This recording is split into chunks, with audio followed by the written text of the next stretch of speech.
Hey everyone, Vince Giordano, Juniata County Library. Ask us anything. And today we have a guest on, Mercy Westover, my sister-in-law.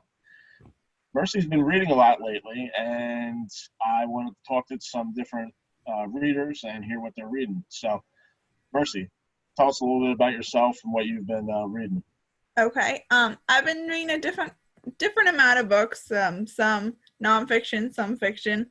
Definitely been devouring the fiction faster than I have the nonfiction.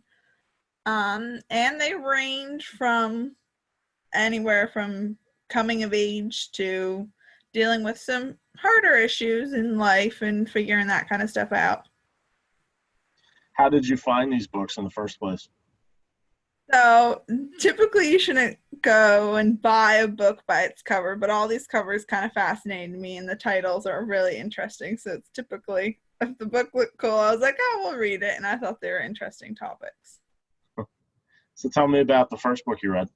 Okay, the first book that I read is called My Ideal Boyfriend is a Croissant by Laura Dockrill. And it's a really good book if you want to. She has an eating disorder and she's trying to figure it out and she has to journal. And it's really interesting because it's talking about like really fully loving yourself and coming to terms with that. I think everyone should read this book. It's a really good book on dealing with self-image and issues. And it takes place in England, which is in itself is awesome. Cool. And Um, are these all like YA teen books? Probably, yeah, I would consider them more YA teen books. Some are probably.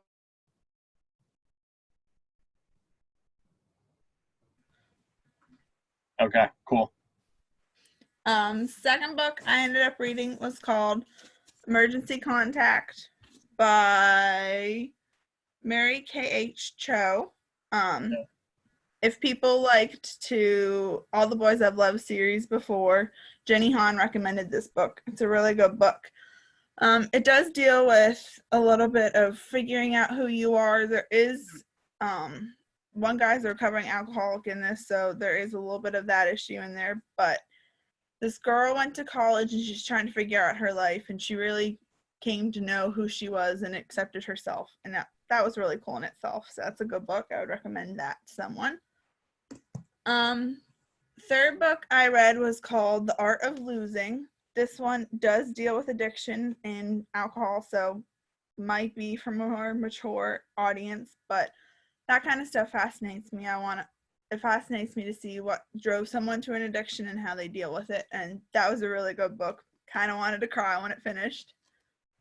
And the most recent book that I finished was called You Be Mine. It's completely different than what I have typically been reading. It's about two country artists and the whole art of touring, and this girl's parents were famous and she didn't really want to go out and start doing stuff, and then she ended up doing it after her parents died. There is a little bit of drugs and alcohol in this one too, so it might be for more mature audience, but it was a really good book. I ended up reading this in one day. Wow. So, how has this whole coronavirus pandemic affected your reading? Surprisingly, I am typically a person that goes more for TV shows and binge watching that. Like I am one to binge watch a complete series on one day kind of a thing. Uh-huh. Surprisingly, I have now devoured, I'm on my seventh book. So it's definitely increased my reading ability. Two of them have been nonfiction. I kind of take that at a slower pace. And then four have been fiction. And then I'm currently reading another book right now. Sounds like a nice mix. Yeah. And are these all print or are any of them digital? I'm a little personal of a print person. I have enough books on my shelf that I haven't read, or I'll go back and reread a series. I don't really like the digital feel. That's funny. A lot of people think young people, all they do is, read stuff on their phone.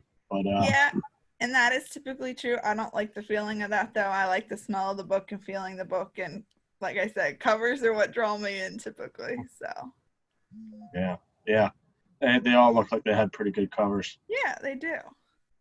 Cool.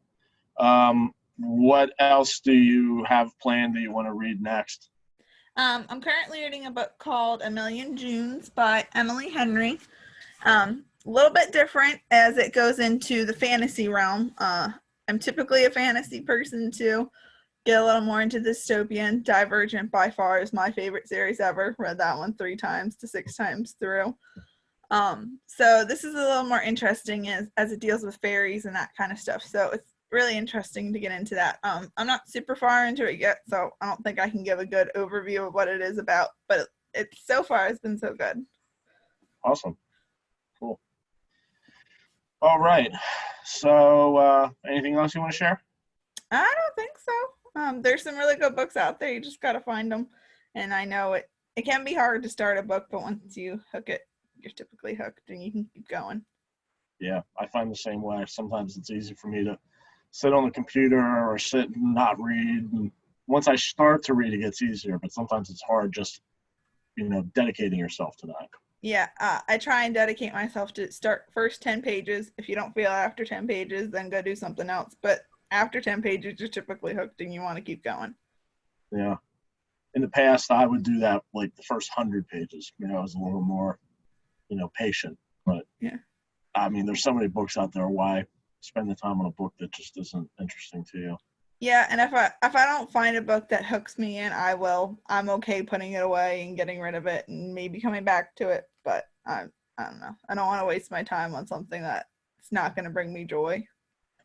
Yeah. Yeah. Great. It's great to talk with readers and great to see that, this hard time is, still giving you the opportunity to read some books that you really enjoy. Yeah, definitely. Thanks for joining us, Mercy. You're welcome. All right. Bye. Bye.